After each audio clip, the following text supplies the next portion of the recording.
विराट के पास छुपे थे। किसके पास छुपे? राजा विराट के पास। यहाँ के अलग अलग नौकरियां करने लगे थे। भीम बन गए थे रसोइये। क्या बन गए थे? रसोई।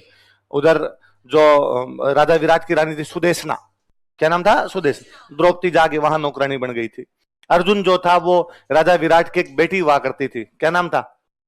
उत्तरा, राजकुमारी उत्तरा। क्या नाम था? राजकुमारी उत्तरा को डांस सिखाने लग गया था, है ना। पहले थर्ड जेंडर के जो लोग होते हैं उनको डांस वगैरह सिखाने के लिए रखते, तो अर्जुन ने वो कैरेक्टर धारण कर लिया था, बरहनल्ला। क्या बन गया था? बरहनल्ला बनकर वहां पर डांस वांस सिखाने का काम करने लग गया था। तो सब अलग अलग वैसे काम में लगे हुए थे। और उधर से द्रोणाचार्य को पता चला कि आजकल पांडव कहां पर रहते हैं? कहां पे रहते हैं? विराट नगर के अंदर रहते हैं। तो कहते हैं द्रोणाचार्य ने और दुर्योधन को कहा कि विराट नगर में। दुर्योधन ने राजा विराट को मैसेज किया कि भाई हमारे 5 आदमी तेरे उधर घूम रहे हैं, पकड़ के दिए जाए। अब राजा विराट को बेचारा क्या पता 5 कौन है, वो तो अलग अलग वेशभूषा में और छुपे हुए थे। उसने कहा नहीं, हमारे पास तो नहीं है। दुर्योधन ने द्रोणाचार्य को कहा कि भाई वो तो पता नहीं चल रहे कौन है। द्रोणाचार्य ने कहा एक तरीका है, अपने विराट नगर पर आक्रमण करते हैं और आक्रमण करके विराट नगर की गायें लूट लेते हैं। सच्चा क्षत्रिय जो होता है वो गायों की लूटपाट को कभी भी बर्दाश्त नहीं कर पाएगा। और पांडवों को जैसे पता चलेगा गाय लूट ली गई है, पांडव लड़ने के लिए आएंगे, और लड़ने के लिए आएंगे तब अपने को पता चल जाएगा कि ये कौन है? पांडव। बस एक बात का ध्यान रखना है, आक्रमण उस दिन करना जिस दिन युधिष्ठिर नहीं हो। कौन नहीं हो? क्योंकि वो दिमाग वाला है, वो समझ जाएगा अपनी चाल को। बाकियों में दिमाग कम है थोड़ा, बाकी लड़ने मरने पर ज्यादा रहते हैं थोड़े। तो कहा ठीक है। अब एक दिन पता चला कि राजा विराट शिकार करने के लिए बाहर गया, और उस दिन युधिष्ठिर भी साथ में चला गया उसके, और उन्होंने आक्रमण किया, विराट नगर की सारी गायें लूट ली। तो जो सेनापति था वो भाग के विराट के बेटे के पास आया। विराट के बेटे का नाम था उत्तर। क्या नाम था? राजकुमार का नाम उत्तर और राजकुमारी का नाम उत्तरा। और राजकुमार उत्तर को आका, भाई राजकुमार उत्तर हमारी गायें लूट ली गई। राजकुमार उत्तर ने कहा तैयारी करो सेना की। तो आपके पिताजी तो ही नहीं। उसने क्या दिक्कत है? तो मैं चलूंगा, मैं सेनापति बनूंगा, मैं लीड करूंगा। तो कहा अब एक दिक्कत और है, आपका सारथी, रथ चलाने वाला जो होता है कौन होता? सारथी। तो राजकुमार उत्तर का जो सारथी है, आपका जो सारथी है, वो आपके पिता के साथ शिकार के लिए चला गया। तो राजकुमार उत्तर ने कहा मरा दिया यार, अब तो अपनी गाड़ी कौन चलाएगा? ड्राइवर के बिना तो पारी कैसे पड़ेगी? और द्रौपदी वहीं खड़ी खड़ी सुन रही थी। द्रौपदी ने कहा कि मैं एक अच्छा सारथी तुम्हें बता सकती हूँ। हाँ बताओ। कि वो जो तुम्हारी दीदी को डांस सिखाता है। उसने कहा वो करण जोहर। ना ना, उससे पार नहीं पड़ेगी। वो कैसे कर सकता है? लिपस्टिक लगा के घूमता रहता है इधर उधर। अरे का हमें बताओ, बहुत अच्छा डांसर है वो। डांसर तो ही बहुत अच्छा, सारथी भी बहुत अच्छा। और पहले वो किसी राजा का रथ ही चलाया करता था। बुलाया बरहनल्ला को। बरहनल्ला का, बरहनल्ला क्या तुम रथ चला सकते हो? उसने कहा हाँ मैं रथ चला सकता हूं। तो चलो। तो भाई गए वहां पे। अब जैसे युद्ध प्रारंभ हुआ, सामने कौरव एक से एक बढ़ के महारथी, दुर्योधन, दुशासन, कर्ण, जयद्रथ, सबके सब उधर से आए हुए, और तीर चलने लगे। तो राजकुमार उत्तर ने उत्तर दे दिया। और राजकुमार उत्तर ने जो सारथी बने हुए अर्जुन थे उनको कहा कि रथ घुमाओ, वापस चलते हैं। अर्जुन ने कहा अरे तुम क्षत्रिय हो, तुम्हें लड़ना चाहिए, क्या ऐसे डर के घबरा रहे हो? उसने कहा पंचायती मत कर, तेरे अभी तक घुंघरू बांधे हुए हैं, तेरे को क्या बताया लड़ाई क्या होती है? मौत है सामने। और अर्जुन ने कहा नहीं तुम्हें लड़ना चाहिए। तो राजकुमार उत्तर रथ से उतर के भाग गया। तो अर्जुन उसके पीछे भागता, अर्जुन भाग के पकड़ता उसको कि तू तो केवल रथ पे बैठ जा, और बैठ के झूठा यूं करता रहे, बाकी तीर मैं चला लूंगा। तो उसने कहा भाई साहब थोड़ा ज्यादा नहीं बोल गया? ऐसे नहीं होता भैया, आप समझ नहीं पा रहे। आपका ताता दिन दिन किया हुआ है उधर। इधर भाई साहब युद्ध करना है। अर्जुन ने कहा तू बैठ रहे, मैं थप्पड़ मारूंगा इधर, और मैं अर्जुन हूं, अर्जुन पांडु पुत्र अर्जुन। तो उसने कहा सर ये कब चेंज करवाया आपने? ये बड़ा मामला कब हुआ है आपके साथ? अरे तो बैठ रहे चुपचाप जाके। तो आप लड़ोगे कैसे? तो कहते अर्जुन का जो धनुष था गांडीव। तो अर्जुन जब घुस रहा था विराट नगर में, तब उसने एक बाहर बरगद का पेड़ था, उस पेड़ के ऊपर अपना वो टांग दिया था, वो धनुष टांगा था। और जब धनुष टांगा था तब उसने कहा था कि धनुष देवता 12 महीने के लिए जब आप इस पेड़ पे टंगे रहोगे, सर्दी गर्मी बरसात में आप दूषित हो जाओगे, मैं वचन देता हूं कि जिस दिन आपको पुनः मैं प्रतिज्ञा चढ़ाऊंगा आप पर, जिस दिन पुनः आपको चलाऊंगा उस दिन गंगा जी में धो के चलाऊंगा, पहले गंगा जी में पवित्र करूंगा फिर चलाऊंगा आपको। अब कहते हैं कि अर्जुन जब उस गांडी को लेने लगा तो पेड़ ऊपर हो जाए थोड़ा सा, अर्जुन थोड़ा और ऊपर हो, पेड़ और ऊपर हो जाए। तो अर्जुन को याद आएगा अरे मेरी प्रतिज्ञा थी। तो अर्जुन ने हाथ जोड़े गए, धनुष देवता आपातकालीन परिस्थिति है, आप मेरे हाथ में आइए और मैंने जो वचन दिया उस वचन को पूरा करूंगा, मैं बिना गंगा जी में धोए आपको चलाऊंगा ही नहीं, आप मेरे हाथ में तो आइए। तो कहते हैं वो हाथ में आया उनके। अर्जुन अपना पहला तीर चढ़ा के धरती में मारता है, धरती से पानी निकलता है, बाण से गंगा निकाल दी, उसके अंदर अपना गांडीव धोया। धोने के बाद अर्जुन जाके लड़ता है, क्या गजब लड़ता है अर्जुन। कहते हैं अर्जुन ने जैसे पहला तीर मारा था, द्रोणाचार्य ने कहा था अर्जुन है। तो पांडवों ने पूछा तुम्हें क्या पता अर्जुन? उसने कहा नोट्स अपने हैं। क्या पहला तीर जो था वो द्रोणाचार्य के कदमों में मारा था अर्जुन ने। तो कहा अर्जुन ने पहला तीर मेरे चरणों में मारा है, इसका मतलब अर्जुन कह रहा है गुरु द्रोण आशीर्वाद दीजिए, मैं युद्ध प्रारंभ करने जा रहा हूं। अभी देखना अगला तीर भीष्म के चरणों में, भीष्म ने कहा आ गया। तो अब ये क्लियर था कि सामने से कौन लड़ रहा है, अर्जुन लड़ रहा है, और उसने अकेले मार मार के कौरवों की सेना भगा दी थी। जब कौरवों की सेना भाग रही थी तब द्रोणाचार्य को अर्जुन पकड़ लेता। द्रोणाचार्य को अर्जुन पकड़ता, द्रोणाचार्य कहते हैं अर्जुन अब पकड़ने का क्या मतलब निकला, हमने तुम्हें देख लिया। अज्ञातवास में 8 दिन बाकी थे, अज्ञातवास खत्म हो रहा था उनका 14 को। कब खत्म हो रहा था? और ये लड़ाई 6 को हो गई थी। तो हमने पकड़ लिया तेरे को 6 को, और अज्ञातवास 14 को खत्म होगा, मतलब 8 दिन बाकी है। अब तो 12 साल का पुनः वनवास और 1 साल का अज्ञातवास होगा। तो अर्जुन ने कहा गुरु द्रोण इस बात की कौन गारंटी देता कि मैं अर्जुन हूं? किसने देखा है मुझे अर्जुन के वेश में? तो द्रोण ने कहा मैंने देखा, मैं कहूंगा मैं मार दूंगा, वरना मुझे वचन दो आज कि आपसे जब पूछा जाएगा आप कहोगे कि आपने मुझे 14 के दिन देखा था, 6 के दिन देखा। कहते हैं कि जब अज्ञातवास, जब एक तो पहले अर्जुन और जब वापस लौटे तब तक राजा विराट और युधिष्ठिर शिकार करके वापस आ गए थे। राजा विराट और युधिष्ठिर बैठे बैठे चौपड़ से खेल रहे, चौपड़ से खेल रहे थे। तो सेनापति उधर से नारे लगाते हुए आए राजा विराट की जय हो, विराटनगर की जय हो, विराटनगर की जीत हुई। और कहते राजा विराट ने यूं पासा फेंकते हुए कहा कि जहां पर मेरा राजकुमार उत्तर जाएगा वहां हारने की कोई संभावना भी नहीं है। तो भाई बाप को तो अपने बेटे पे होता ही है यार, इसमें क्या। तो युधिष्ठिर ने वापस पासा फेंकते हुए कहा कि नहीं, आज की जीत बरहन अल्लाह ने जिताई है। किसने जिताई है? युधिष्ठिर को पता था कि अपने वाला भाई कांड कर गया, इसकी कहां औकात थी। तो राजा विराट को इतना गुस्सा आता है कि राजा विराट पासा लेके युधिष्ठिर की नाक पे मारते, नाक तोड़ देते हैं युधिष्ठिर की, कि भाई तुम ऐसा कैसे कह सकते हो मेरे बेटे के बारे में, वो बरहन अल्लाह जिताएगा, मतलब मेरा बेटा नहीं जिताएगा। इतने में राजकुमार उत्तर खुद ही आ जाता है, और राजकुमार उत्तर आकर तक पिताजी युधिष्ठिर ये सही बोल रहे हैं, इन्होंने ही बरहन अल्लाह ने युद्ध जिताया है, और जिसे आप बरहन अल्लाह समझ रहे हैं वो पांडुपुत्र अर्जुन है, जिनकी अभी अभी अपने नाक तोड़ी है ये धर्मराज युधिष्ठिर है, वो जो अपनी रसोई में सुबह शाम एक आदमी लगा हुआ है वो भीम है, ये जो बाहर 2 बॉडीगार्ड खड़े नकुल और सहदेव है, और माता के महल के अंदर जो दासी के रूप में काम कर रही है वो महासती द्रौपदी है। और बड़ा फील होता है राजा विराट को कि अरे यार मैंने कितना बड़ा पाप किया जो इन लोगों से काम करवाया। माफी मांगता है युधिष्ठिर ने कहा कोई बात नहीं, हमें इसी रूप में आना था वरना हम पकड़ लिए जाते, हमारे यही लिखा हुआ था विधाते का, जो हमने काटना था वो काटा है।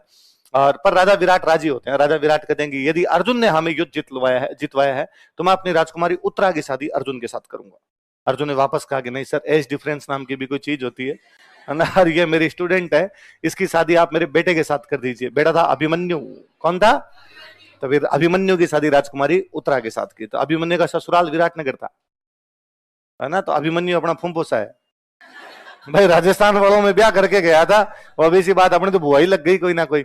और फिर उसी राजकुमारी उत्तरा को अश्वत्थामा मारना चाहता है कि जब कौरवों पांडवों की महाभारत चल रही थी तो उनके दिमाग में था कि पांडवों का पूरा वंश समाप्त कर देंगे, कोई रहना ही नहीं चाहिए इनके परिवार। अभिमन्यु पहले चक्रव्यूह में मार दिए गए थे, राजकुमारी उत्तरा प्रेग्नेंट थी, जो राजकुमारी उत्तरा के गर्भ में जो बच्चा उसको भी मार दिया जाए।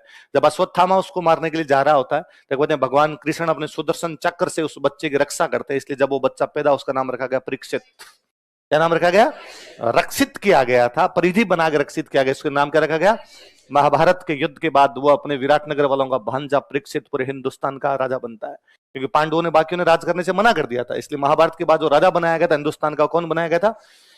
परीक्षित बनाया गया था। फिर कहते जैसे इधर अज्ञातवास समाप्त होता है, उनके 7-8 दिन ही बचे थे अज्ञातवास के। अर्जुन और सब लोग वापस जब दुर्योधन के दरबार में पहुंचते हैं, दुर्योधन हंस के युधिष्ठिर को कहता है कि आओ धर्मराज युधिष्ठिर, पुनः 12 साल के वनवास और 1 साल के अज्ञातवास की तैयारी कीजिए।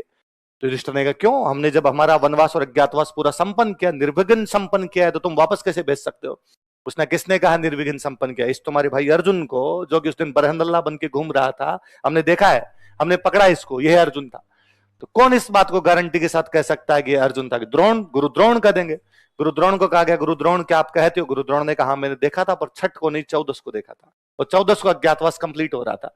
तो उन्होंने कहा मैंने देखा था, तब तक हमारा अज्ञातवास कंप्लीट हो गया था।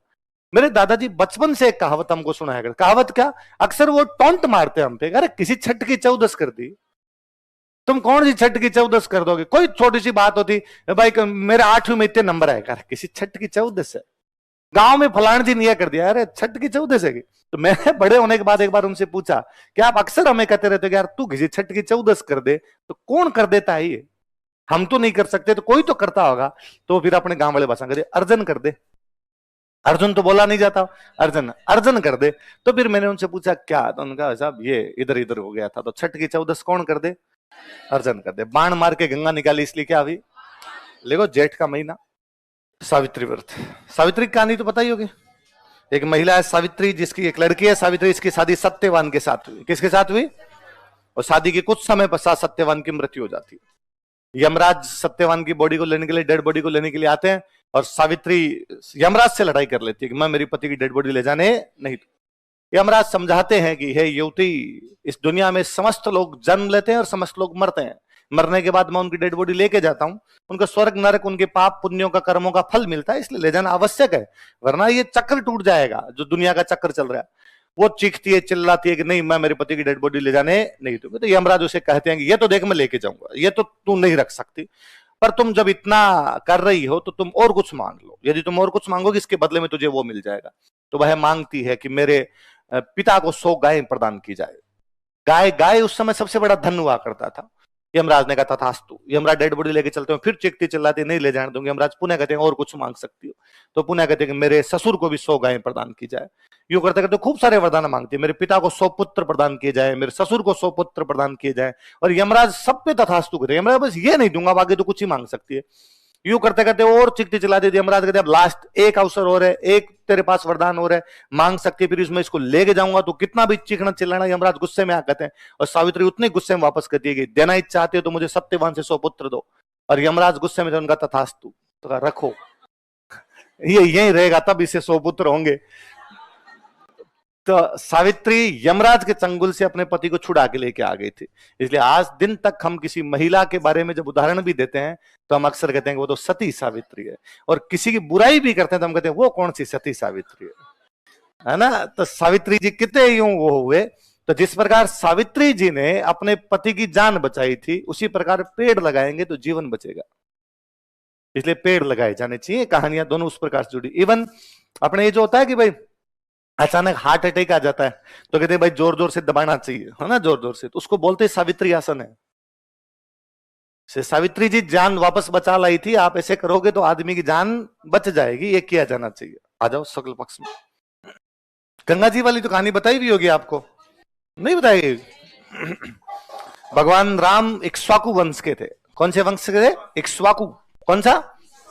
इक्ष्वाकु वंश में भगवान राम से बहुत पीढ़ियों पहले एक राजा हुए, उनका नाम था महाराज सगर। क्या नाम था? सगर। क्या नाम था? महाराज सगर एक अश्वमेध यज्ञ का आयोजन करते हैं, अब के सब पत्थर बन जाओ। और 60 के 60,000 जो सैनिक थे वो क्या बन गए? मर गए। मतलब महाराज सागर को बड़ी चिंता हुई, क्योंकि हिंदू धर्म यह कहता है कि व्यक्ति की मृत्यु के बाद उसका अंतिम संस्कार किया जाना जरूरी है, जलाया जाना आवश्यक है। यदि आप जलाओगे नहीं तो उसको मोक्ष मिलेगी, पर पत्थरों को कैसे जलाया जाए? भाटे बन गए हो तो वो कैसे जलेंगे? महाराज सागर ने किसी से पूछा कि अब इनका क्या इलाज हो सकता है, और उनको बताया गया कि यदि गंगा जी इन पत्थरों के ऊपर से निकल जाए तो इनको मोक्ष मिल जाए। गंगा जी कहां? तो गंगा जी स्वर्गलोक में बहते हैं। तो गंगा जी धरती पर कैसे आए? राजी किए जाए। महाराज सागर मां गंगा की तपस्या करते हैं, पर मां गंगा राजी नहीं हुए। महाराज सागर के बाद कई पीढ़ियों तक लगातार गंगा जी की तपस्या की गई, गंगा जी धरती पर नहीं आए तो नहीं आए। फाइनली एक राजा इक्ष्वाकु वंश में महाराज सागर की कई पीढ़ियों बाद बनते हैं महाराज भागीरथ। कौन बनते हैं? 12 वर्ष तक एक टांग पर खड़े रह के घनघोर तपस्या के बाद में मां गंगे राजी वीर, मां गंगे ने कहा मांग भागीरथ मांग, जो मांगेगा तुझे मिलेगा। राजा भागीरथ ने कहा है माते गंगे, यदि आप स्वर्गलोक से धरती पर पधारो और मेरे 60,000 जो पूर्वज जो किसी युद्ध के अंदर या किसी एक ऋषि के श्राप की वजह से पत्थर बन गए थे, उनके ऊपर से यदि निकलो तो उनको मोक्ष मिले, वरना उनकी आत्माएं भटक रही है, उनको अगली योनि प्राप्त नहीं होगी। और शिव जी के तमाम फोटो में यहां से जल निकल रहा है, वो जल गंगा जी है। उसके बाद में 60,000 लोगों के ऊपर से निकले, उनको मोक्ष प्रदान की, इसलिए गंगा जी को बोलते हैं मोक्षदायिनी। क्या बोलते हैं? राजा भागीरथ की वजह से आए थे, इसलिए गंगा जी को बोलते हैं भागीरथी। क्या बोलते हैं? वो दिन था ज्येष्ठ शुक्ल दशमी। कौन सा दिन था? इसलिए इसको बोलते हैं गंगा दशमी। क्या बोलते हैं? धरती पर गंगा जी आ गए थे, पानी के प्रति हमने बड़ा सम्मान प्रकट किया कि धरती पर गंगा जी खुद आ गए, इसलिए अगले दिन हमने पानी पिया ही नहीं। अगले एक दिन हमने निर्जल रहे। हम क्या रहे? लिख लो, निर्जला एकादशी। इस दिन यदि आप पानी नहीं पीते हैं आपको पुण्य प्राप्त होता है। इस दिन यदि आप लोगों को पानी पिलाते हैं तो भी आपको पुण्य की प्राप्ति होती है। पिलाते हैं, ये जयपुर में तो मैंने खूब ही देखा, ये तो यहाँ पे वो रूह अफजान कहीं पिलाते रहते हैं भाई साहब। तो मैं तो एक बार नया नया आया था, त्रिवेणी वाला पुलिया नहीं है अपना, त्रिवेणी वाले पुलिया से बाइक लेके उतर रहा था, तो मेरे को तब तक पता नहीं था जयपुर में पकड़ पकड़ के पिलाते हैं ऐसे पानी। और आज निर्जला एकादशी है, आप जब तक इन चीजों से नहीं जुड़े हुए तब तक पता भी नहीं चले। तो दो भाई साहब मुस्टंडे टाइप के भैया खड़े थे, मेरे को बाइक कम ही चलानी आया करती थी, मैं धीमे धीमे ही उतार रहा था उससे, और उन्होंने कहा रुक जा। तो मैं यूं डर के मारे ही रुका, मगर आज ये कूटेंगे जिसमें कोई शक नहीं है। तो मुझे लगा हो सकता है पीछे किसी से थोड़ी मोड़ी भिड़ गई हो, अपने को ध्यान नहीं पड़ा, और चलते में भिड़ गई हो कोई, और इन्होंने आगे कहा कि आगे आ रहा है, आगे निकाल रहा है, पकड़ ला। तो मैंने क्या हुआ भैया, उन्होंने कहा इधर साइड में आ जाओ। वो नीचे पानी पिला रहे थे उस पुलिये के, तो मुझे क्या था पुलिये के नीचे पानी पिला रहे, उनका गाड़ी इधर लगा दो। अब मैं भैया प्लीज क्या हुआ बताओ ना। अब उन्होंने मेरी बात पे ध्यान नहीं दिया, वो ये क्यों समझे कि डर रहा है, तो अरे अरे आओ तो आओ। तो मैं ये साइड में नीचे ले जा, कूटेंगे भाई, इधर कूटे तो 10 लोग बचाने तो आएंगे, मैं चिल्लाऊंगा मार रहे हैं बचाओ बचाओ, उधर पुलिस नीचे देखेगा कौन, ये दोनों मुस्टंडे अपने को तो उठा उठा के पटकेंगे। जैसे तैसे करके मैं बाइक धीरे धीरे करता लेके गया, वहां जाते उन्होंने कोल्ड ड्रिंक वगैरह पिलाई, कोल्ड ड्रिंक तो क्या वो शरबत वगैरह तैयार कर रही थी वो पिलाई, और कहा आज निर्जला एकादशी तुम्हें पता नहीं, और मेरे जीव में जी आया हो यार, चलो कूट तो नहीं दे कम से कम। आपने एक और पिया, मगलो भैया एक और दे दो यार। तो उनका देखो आज निर्जला, उन्होंने फिर मुझे एक कहानी सुनाई वापस, क्या निर्जला एकादशी है आज पानी पिलाते हैं, देखो आपको अब गर्मी में ठंडा पानी पिलाया तो आपकी आत्मा तृप्त हुई, मगर 2